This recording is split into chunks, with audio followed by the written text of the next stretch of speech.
హిందూ వాహినికి సంబంధించిన కార్యకర్తలు కూడా స్కూల్కి చేరుకొని బాగోలు తెలుసుకోవడానికి వచ్చారు. చెప్పండి కిరణ్, అంటే ఇక్కడ చూస్తుంటే ఏమనిపిస్తుంది? పిల్లలు చెప్పిన పరిస్థితి కూడా మీరు విన్నారు. ఏం చెప్తారు ఒక హిందూ వాహిని మీరు ఒక ఆర్గనైజేషన్ ద్వారా? హిందూ వాహిని జిల్లా ప్రధాన కార్యదర్శి నేను బండి కిరణ్ నా పేరు. మాకు పేరెంట్స్ ఫోన్ చేశారు. ఫోన్ చేస్తే ఇట్లా అవుతుంది. అయితే వచ్చి ఎవరైతే సరే దేవయ్య అనే టీచర్ ఉన్నారు, ఆయన ఒక 50 ఏళ్ళు ఉంటాడు, ఉపాధ్యాయుడు. తన పిల్లల్లాగా చూసుకున్న పిల్లల్ని అన్యాయంగా ఎక్కడక్కడ పార్ట్స్ ముట్టడం అంటే చాలా దారుణం. దీని విషయంలో ఎంత దూరమైన వెళ్తాం హిందూ వాహిని తరపున దీనికి ఖండిస్తున్నాం ఖచ్చితంగా.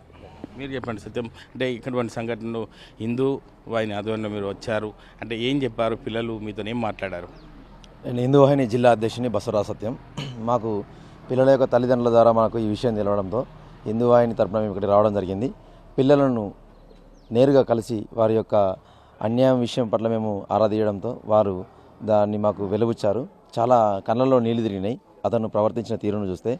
ఎప్పుడైతే మనకు భారతీయ సంస్కృతి యొక్క గురు బ్రహ్మ, గురు విష్ణు, గురు మహేశ్వర్ అంటే తల్లిదండ్రుల తర్వాత గురువు దేవుడితో సమానమనే చెప్పుకునే మన భారతీయ సంస్కృతిలో అలాంటి గురువు చేనును కంచెం వేసినట్టుగా బయట జరిగిన అన్యాయాలు చెప్పుకుంటే గురువే వాళ్ళని శిక్షించాల్సింది పోయి చేనును కంచెం వేసినట్టుగా గురువే వారి పట్ల అసభ్యంగా ప్రవర్తిస్తూ వారి యొక్క ప్రైవేట్స్ ముట్టుకోవడం, ముద్దులు పెట్టడం, అలమించుకోవడం ఇలాంటి విషయాలు చెప్తుంటే కళ్ళలో నీదిరి చాలా బాధ అనిపించింది.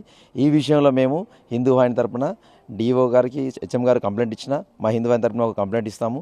మేము పోలీస్ స్టేషన్లో కూడా 3 టౌన్లో కంప్లైంట్ ఇస్తాము.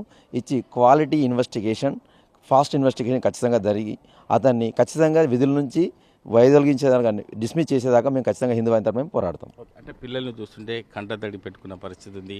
వాళ్ళు చెప్పుకుంటే తల్లిదండ్రులు చెప్పుకుంటే ఏమవుతుందో అని చెప్పి అంతర్గతంగా క్షోభకు గురైన పరిస్థితి ఉంది. ఒక ప్రధాన ఉపాధ్యాయునికే చెప్పిన పరిస్థితి ఉంది.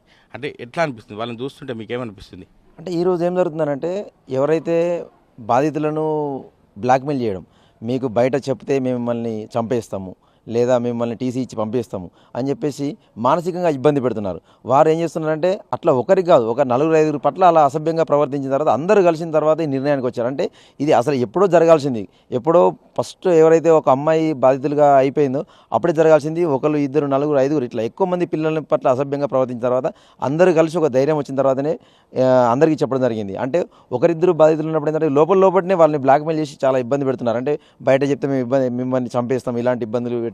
ఇలాంటి ఇబ్బందులు జరిగినప్పుడు వీరికి ఖచ్చితంగా టీచర్స్ కానీ, అంటే ప్రధానోపాధ్యాయులు కానీ, తర్వాత ఇంకా బయట ఉన్న వ్యక్తులు కానీ ఎవరికైనా చెప్పుకుంటే ఖచ్చితంగా వారిని పబ్లిక్ ముందు ప్రొడ్యూస్ చేయకుండా రహస్యంగానే ఉంచి ఆ విషయం పట్ల వాళ్ళకి ఎలాంటి ఇబ్బంది రాదు అని చెప్పేసి కొద్దిగా అవగాహన కల్పిస్తే ఇలాంటి విషయాలు ఎక్కడ సంఘటన జరిగినప్పుడు మేము బయట కనబడితే మాకు కొద్దిగా ఇబ్బంది అవుతుంది మన ఆలోచన కొద్దీ ఎవరు బయటకు వచ్చి చెప్పట్లేదు.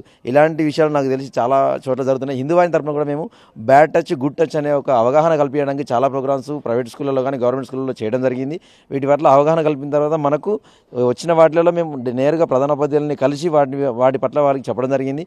ఇలాంటి ఏమైనా జరిగితే లోపల జరిగిన వాటిని కూడా మేము ఇంత హెవీగా జరిగినప్పుడు మాత్రమే ప్రెస్కు ఇన్ఫామ్ చేయడం కానీ పోలీస్ స్టేషన్కి వెళ్ళడం జరుగుతుంది.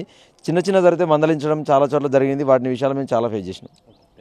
అంటే సభ్య సమాజం సిగ్గుపడే విధంగా వ్యవహరించిన తీరు చూస్తుంటే దేవయ్య టీచరు ఒక అందరికీ ఆదర్శంగా ఉంటాడు అనుకున్నాం తప్ప ఇటువంటి ఒక ఆలింగనం చేసుకోవడం, ముద్దులు పెట్టడం, ఒక పిల్లల్ని ఒక ఇబ్బందికరంగా చేసినటువంటి పరిస్థితి మేము ఎవరిని కూడా జీర్ణించుకోలేకపోతున్నాం. ఇటువంటి సంఘటనలు మళ్ళీ పునరావృతం కాకుండా ఉండాలంటే ఖచ్చితంగా ఆయనకు పోక్సో చట్టం కానీ ఒక సస్పెండ్ చేసి బయటికి వెళ్ళగొట్టాలి. ఎందుకంటే ఇటువంటి ఏ స్కూల్కి వెళ్ళినా ఇటువంటి ప్రవర్తనే ఉంటుంది కాబట్టి ఖచ్చితంగా దీనిపై కఠిన చర్యలు తీసుకొని సంబంధిత పోలీస్ అధికారులు కావచ్చు, సంబంధించిన గ్రామస్తులు కూడా కోరుకున్న పరిస్థితి ఉంది. అదేవిధంగా స్థానికంగా ఉన్నటువంటి ఉపాధ్యాయులు కూడా మా స్కూల్లో పనిచేయడం వల్ల ఇటువంటి టీచర్ ఉండడం మాకు కూడా బ్యాడ్ నేమ్ వస్తుంది కాబట్టి ఖచ్చితంగా ఇటువంటి వారిని శిక్షించి మళ్ళీ ఇటువంటి పునరావృతం కాకుండా ఉండాలని చెప్పి స్థానికంగా ఉన్నవారు కూడా కోరుకున్న పరిస్థితి తెలుస్తుంది.